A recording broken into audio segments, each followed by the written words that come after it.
Kemudian nomor 16. Oke. Di nomor 16 ini itu ada Tuan Martin ya.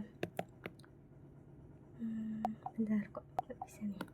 Nah, Tuan Martin ini dia usianya di 35 tahun. Dia keluhannya itu cepat lelah udah sejak 5 hari yang lalu. Terus terutama itu pas aktivitasnya itu berat. Dia itu mengaku gemar mengonsumsi minuman alkohol hingga 2-3 botol per hari. Riwayat penyakit lain di sangkal, tekanan darahnya 130, heart rate 120, RR20, suhunya 36,8. Terus ternyata ada edema piting bilateral di tungkainya pasien. Pemeriksaan darahnya kadar tiaminnya 1,2. Padahal normalnya adalah 2,5 sampai 7,5. Yang ditanyakan adalah diagnosisnya. Di sini si tiamin ini yang kadarnya turun ini, itu tuh apa sih? Tiamin itu adalah dia vitamin B1. Nah, vitamin B1 ini dia penyerapannya itu ada di usus, terutama di jejunum. Nah, kalau orang alkoholik itu kan dia mengonsumsi banyak alkohol, banyak karbohidrat dari alkoholnya itu. Nah, itu dia cenderung akan menyebabkan hatinya mengalami kerusakan kan. Nah, terus metabolisme alkohol itu kan juga menghasilkan yang namanya NADH. NADH yang kebanyakan ini dia mempercepat penggunaan tiamin untuk metabolisme energi. Nah, jadi pemakaiannya tinggi, penyimpanannya rendah, dia bikin cepat defisiensi. Nah, akibatnya apa? Kalau misalkan dia defisiensi, kalau vitamin B1-nya turun, ini bisa bikin yang namanya Wernicke encephalopathy. Tapi nggak cuma itu ya, ada beberapa akibat dari si defisiensi tiamin ini, tergantung soalnya itu mengarah ke apa gitu. Nah, Wernicke encephalopathy ini dia ditandai dengan ataksia, terus ophthalmoplegia. Jadi ada kelemahan pada otot-otot bola matanya sama encephalopathy yang bisa ditandai dengan kebingungan. Nah, yang ini efek pertamanya. Efek lainnya apa? Namanya Korsakoff syndrome. Korsakoff syndrome ini dia adalah amnesia anterograde. Sama ada konfabulasi. Dan ini kondisi yang emergensi, jadi harus diberikan tiamin segera sebelum dia dikasih. Nah, amnesia anterograde ini tuh ketidakmampuan untuk membentuk memori baru setelah terjadinya kerusakan otak. Jadi dia susah untuk menerima materi-materi baru. Dia susah untuk menerima hal-hal yang baru gitu.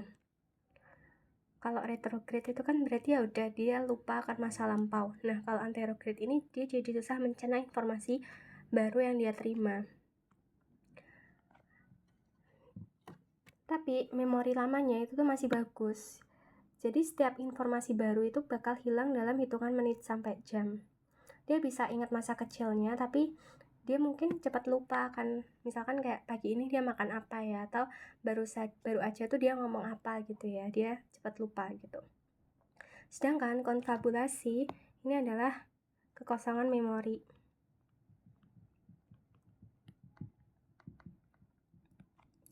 Jadi otak itu seolah-olah menciptakan cerita supaya mengisi kekosongan memori itu. Jatuhnya dia jadi kayak malah jadi kayak orang yang bohong gitu. Jadi dia bisa menceritakan sesuatu imajinasi yang dibikin otaknya, padahal itu bukan sesuatu yang benar-benar dialami gitu. Nah, otak menciptakan kayak istilahnya imajinasi untuk mengisi kekosongan memori itu,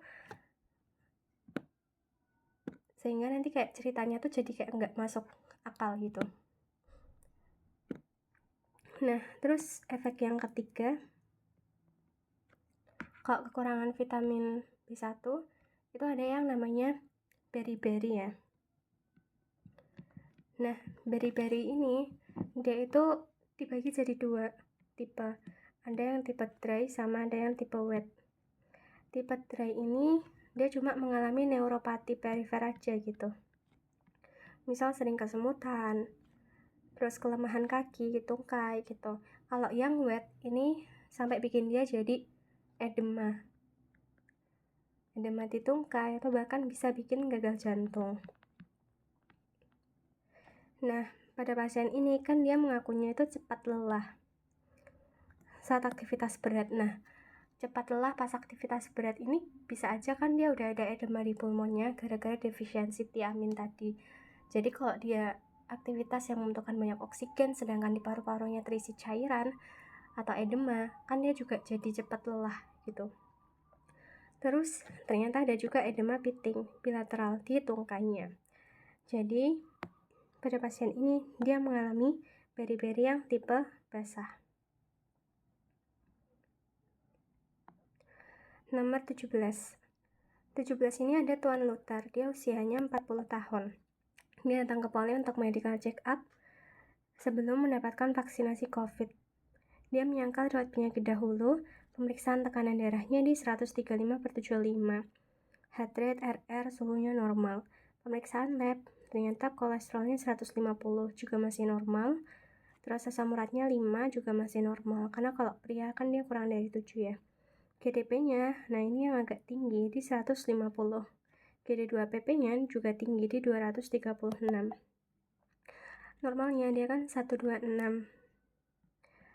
Kalau yang ini dia normalnya adalah 200. Kurang dari 200. Nah, laksana yang paling tepat untuk pasien ini itu apa? Gitu kan. Nah, kalau amlodipin ini dia belum perlu ya karena tensinya dia masih bagus.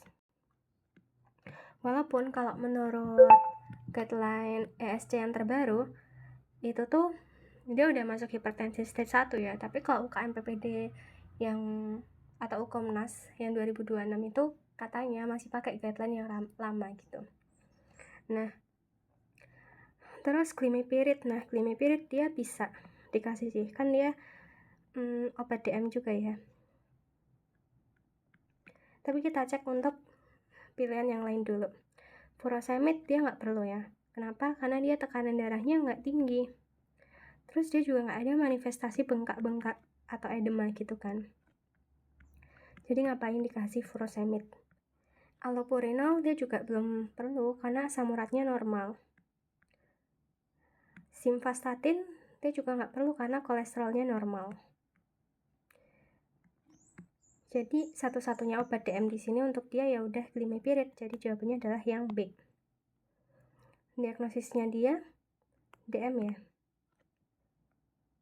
Untuk DM tipe 1 atau tipe 2 kita belum bisa nentuin sebenarnya karena kita nggak ada pemeriksaan C-peptide terus autoantibody gitu-gitu kan.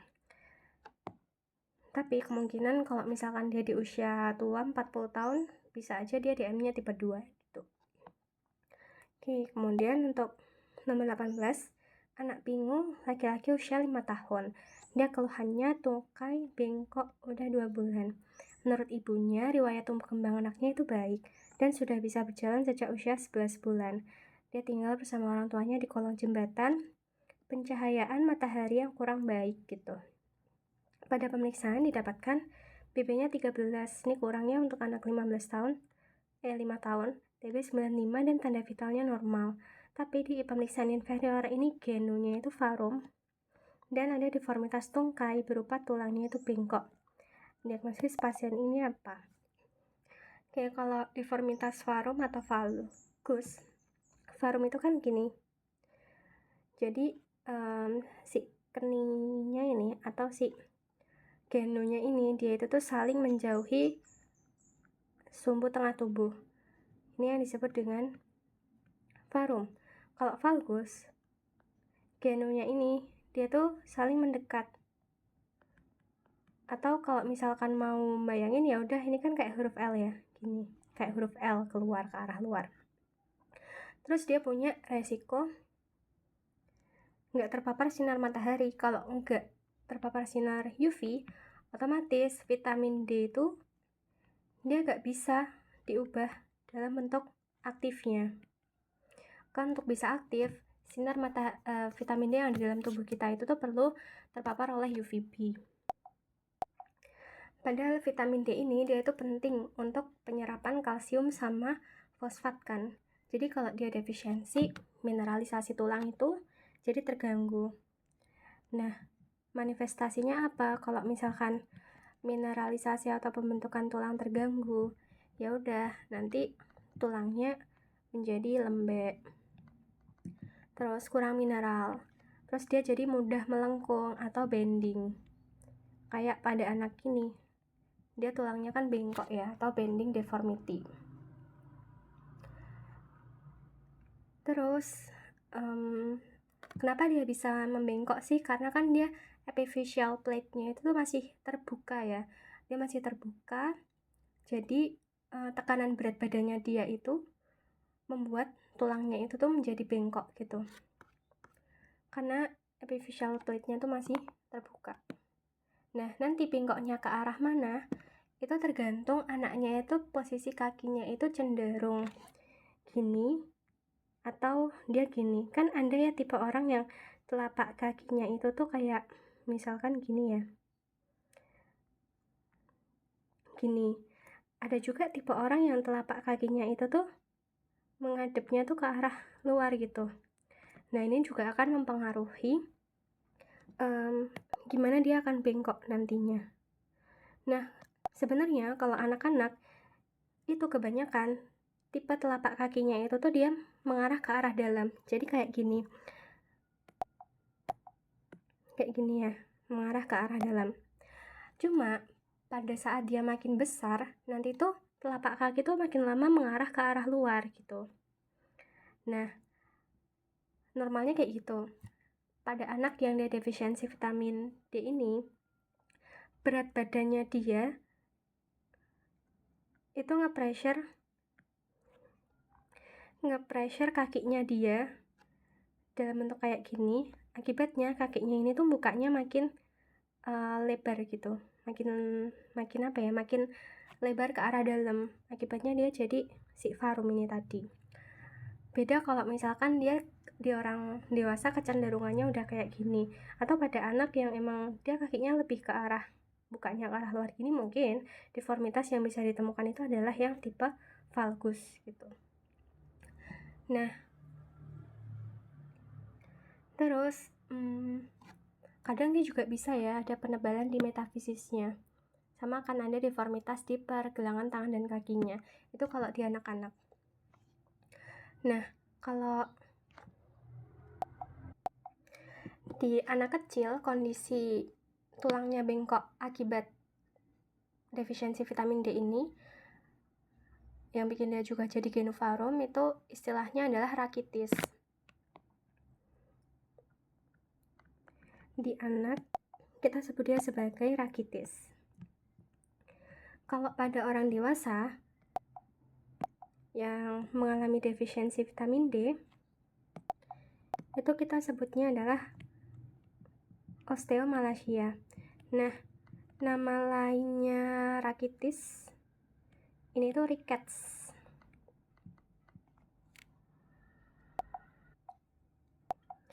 Terus hati-hati, rickets sama rickettsia ini adalah dua hal yang beda ya. Ini rickets saja tanpa IA. Kalau di sini kan dia pilihannya rickettsia ya. Rickets itu tuh untuk rakitis. Nama lainnya rickets tanpa IA. Yang karena defisiensi vitamin D tadi. Tapi kalau rickettsia itu tuh infeksi. Jadi infeksi dari bakteri yang biasanya bisa bikin Rocky Mountain spot fever dan lain sebagainya, yang penularannya itu tuh lewat kutu.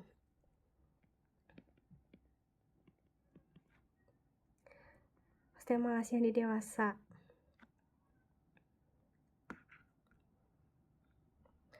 Nah, terus kalau di orang dewasa itu kan namanya osteomalacia. Karena lempeng epifisis pada orang dewasa itu dia sudah menutup, makanya tulangnya itu tuh jarang yang bikin bengkok gitu. Keluhannya paling lebih ke nyeri tulang, terus mudah patah gitu. Karena kan ya dia kurang mineral ya, untuk tulangnya tuh kurang kuat gitu. Jadi itu bedanya antara pada orang dewasa dan juga pada anak-anak. Jadi ini jawabannya adalah yang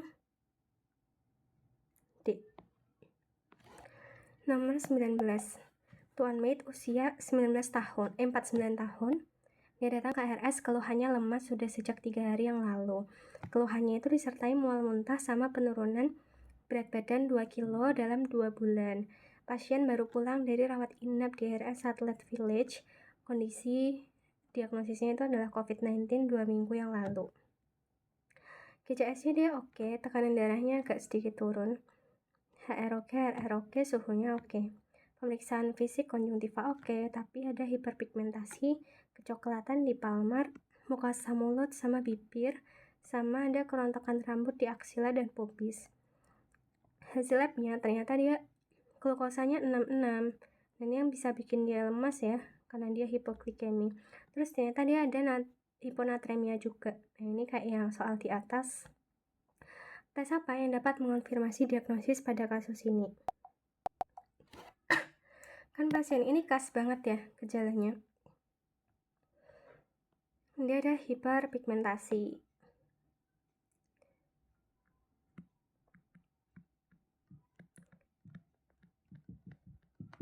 Terus dia ada hipotensi.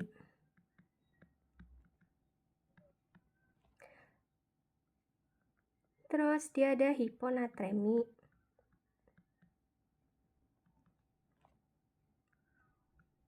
Ada hipoglikemia juga.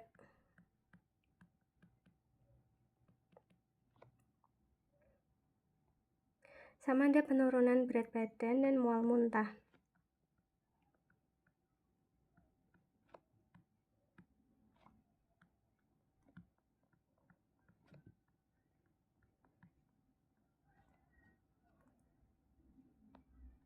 Nah, kondisi ini itu mengindikasikan kalau dia mengalami insufficiency adrenal. Apakah dia tipe yang primer, sekunder, atau tersier, kita nggak tahu karena nggak ada data kadar hormonnya. Cuma kalau misalkan mau membedain dia primer, sekunder, tersier, itu kita perlu ngecek hormon kortisol, ACTH, adenocorticotropic hormone, sama corticotropin releasing hormone. Nah, ini itu tuh pakai sistem yang pemerintah tadi ya, pemerintah daerah, warga, sama pemerintah pusat. Kortisol ini dia sebagai warga, ACTH ini dia Pemda, dan CRH ini adalah pemerintah pusat. Kalau kortisolnya itu dia turun, tapi ACTH-nya itu dia oke kok naik, CRH-nya juga oke kok naik, berarti yang bikin dia insufficiency kan si warganya ya, si kortisolnya. Nah ini yang kita sebut sebagai insufficiency adrenal yang primer. Nah kalau misalkan dia kortisolnya turun akibat si pemerintah daerahnya yang juga nyuruh dia turun, tapi pemerintah pusatnya oke-oke aja, ini yang kita sebut sebagai sekunder. Kalau tersier, mereka bertiga turun gara-gara pemerintah pusatnya yang emang turun. Nah, kalau udah ada hiperpigmentasi, itu biasanya dia ciri dari si Addison disease.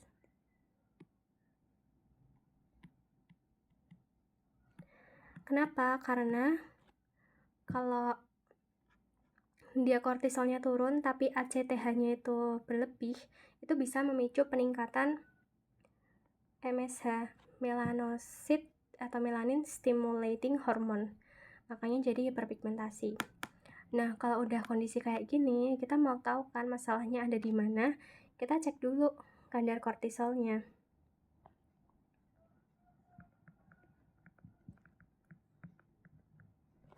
Kita cek respon dari kortisol. Kalau misalkan hormonnya kortisol rendah, kita kasih ACTH dari luar. ACTH ini dia adalah konsintropin. Nah, kalau misalkan dikasih ACTH, kok dia nggak meningkat ya kortisolnya, dia tetap turun. Oh ya udah, berarti emang perifernya yang nggak respon, warganya aja yang emang bermasalah gitu. Yang salah emang dari adrenalnya atau perifer, atau yang primer. Ini namanya adalah si Addison disease tadi. Tapi kalau misalkan nih dikasih bantuan ACTH dari luar, ternyata kortisolnya naik, ya udah, oh berarti memang masalahnya itu tuh bukan karena nggak respon, karena dikasih ACTH pun dia bisa kok ngeluarin kortisol si adrenalnya. Berarti masalahnya yang emang kekurangan ACTH aja gitu kan. Nah kalau kurang ACTH ini kan berarti masalahnya ada di Pemda atau ada di pemerintah pusat kan. Nah selanjutnya untuk membedakan dia masalahnya di Pemda atau di pusat, kita bisa lakuin pemeriksaan tambahan. Misalkan kayak MRI kepala gitu, untuk melihat ada sesuatu kah, ada massa kah di hipofisis atau di hipotalamusnya dia gitu. Jadi ini jawabannya adalah tes stimulasi ACTH. Oh iya, kalau di pasien ini sebenarnya dia bukan insufisiensi adrenal biasa ya, karena dia udah ada hiperpigmentasi, dehidrasi, potensi, shock, terus mual muntah. Walaupun sebenarnya dia GCS-nya masih oke ya, tapi ada hipoglikemia juga. Nah ini mengarah ke krisis hipoadrenal. Jadi dia udah krisis. Nah kalau krisis berarti laksana awal kita infus dulu, dia pakai NaCl 0,9% 1 liter di 1 jam pertama, terus kita kasih hidrokortison intravenous 100 mg bolus. Jadi kita kasih kortisol atau mineral kortikoid dari luar. Kalau tes supresi dexamethasone dosis rendah, ini itu untuk kebalikannya, jadi dia itu untuk hiperkortisol. Nah kalau hiperkortisol itu dia ciri-cirinya biasanya karena kebanyakan kortisol ya, hormon stres, berarti dia obesitas, terus BB-nya meningkat, terus moon face, buffalo hump, terus di anak-anak dia bisa menyebabkan pertumbuhannya itu terhambat. Bisa juga ada hipertensi, perlipidemia, DM, terus bisa ada stria, jerawatan, hirsutisme, perubahan perilaku, ginikomastia, dan juga amenorrhea. Nah dia juga dibagi sih sebenarnya, bisa yang primer atau dia eksogen atau yang sekunder. Kalau yang eksogen itu biasanya karena pakai kortikosteroid jangka panjang dari luar gitu. Kalau yang primer berarti memang ada produksi kelenjar adrenal yang berlebihan. Kalau yang sekunder berarti produksi yang berlebihan itu tuh ACTH dependent, yang disebabkan karena emang ACTH-nya yang tinggi gitu. Misalkan karena ada tumor di hipofisisnya, atau bisa juga sih dari tumor ektopik penghasil ACTH, misalkan kayak SCC atau misalkan small cell lung cancer, maksudnya CLC, atau tumor mediastinum gitu. Kalau pengukuran kadar tiroid antibody ini untuk hipertiroid. Kalau dia positif berarti dia Graves' disease. Nomor 20, Tuan Sanse, dia usianya 33 tahun, datang dan keluhan BAB-nya cair, udah 2 minggu yang lalu. Pasien akhir-akhir ini menjadi pelupa dan sulit melakukan aktivitas sehari-hari, kayak pakai baju dan juga menyisir rambut. Riwayat sering berkumpul bersama teman-temannya, konsumsi alkohol dalam jumlah yang banyak. Pemeriksaan tanda vitalnya oke, tekanan darahnya HR oke, RR oke, suhunya oke. Di pemeriksaan fisik itu didapatkan kelainan kulit berupa makula, hiperpigmentasi, eritematosa di regio wajah, leher, sama distal manus dan pedis bilateral. Etiologinya apa? Yang khas di sini adalah lesi hiperpigmentasi eritematosa di area yang dia rentan untuk terpapar matahari ya, kayak di wajah, leher, sama kaki dan juga tangannya kan. Nah, lesi ini itu kita sebut sebagai pellagra. Jadi hiperpigmentasi eritem yang terbatas pada area yang terpapar matahari atau fotosensitif dermatitis.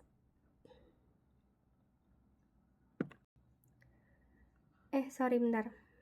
Ya, pellagra. Ya, pellagra ini karena dia vitamin B3 defisiensi. Kalau misalkan dia di leher, hiperpigmentasinya ini disebut sebagai causal necklace. Ditambah pasiennya ada diare. Sama pasiennya ini ada demensia atau pelupa ya. Nah, ini sudah menguatkan banget kalau dia itu mengalami si pellagra atau vitamin D3 defisiensi. Kadang bisa juga ada perubahan kepribadian gitu.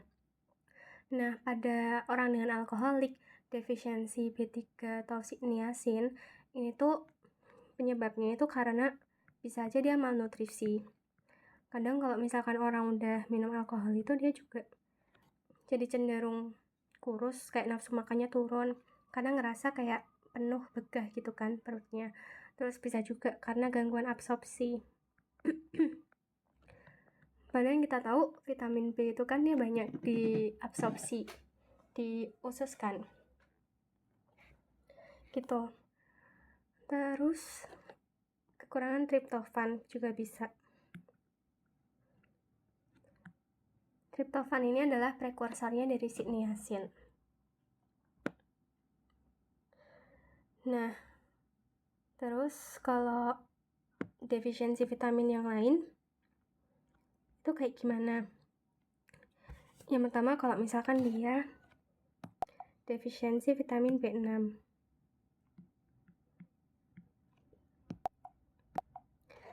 B6 atau pyridoxine ini kan juga bisa ya terjadi pada orang alkoholik atau yang konsumsi obat-obatan kayak isoniazid atau orang malnutrisi yang emang kurang aja intake-nya. Nah, maka dia manifestasi klinisnya itu bisa menyebabkan neuropati perifer,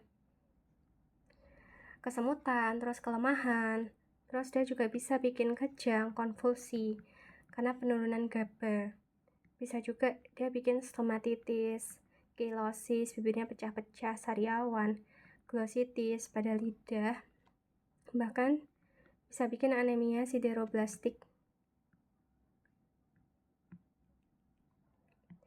Nah, kalau defisiensi vitamin C atau ascorbat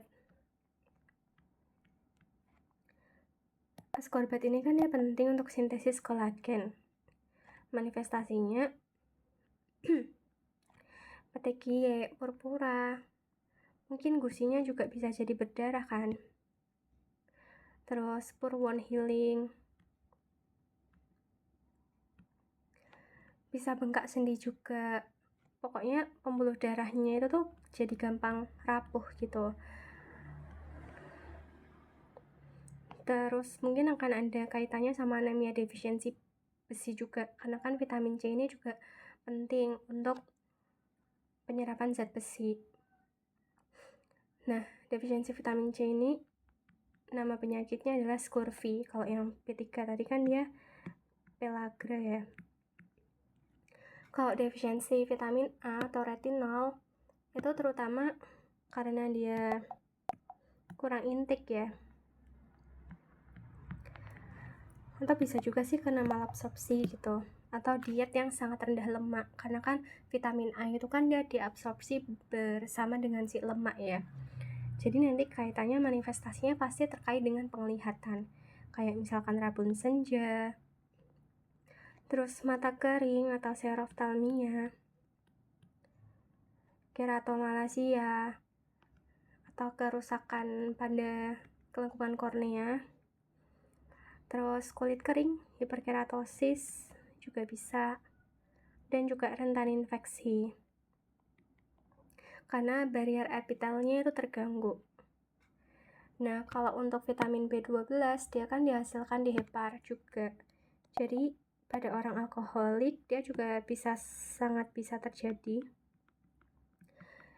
Terus pada orang-orang yang vegan, karena vitamin B12 kalau dari sumber makanan itu kan banyaknya di protein hewani. Jadi pada orang yang konsumsi vegan itu dia kekurangan vitamin B12. Tapi kalau misalkan kurang konsumsi sayur, itu yang kurang adalah vitamin B9. Karena kalau vitamin B9 itu banyak di sayuran. Nah, untuk defisiensi vitamin B12 ini manifestasinya bisa anemia, terutama yang megaloblastik. Sama kayak yang vitamin B9. Terus, karena dia adalah vitamin saraf, jadi nanti akan ada gejala neurologi. Misalkan kayak parestesi, terus ataksia, terus kehilangan sensasi, vibrasi atau propriosepsi. Terus dia juga bisa ya glositis. Jadi memang vitamin B itu tuh penting untuk kesehatan orofaring.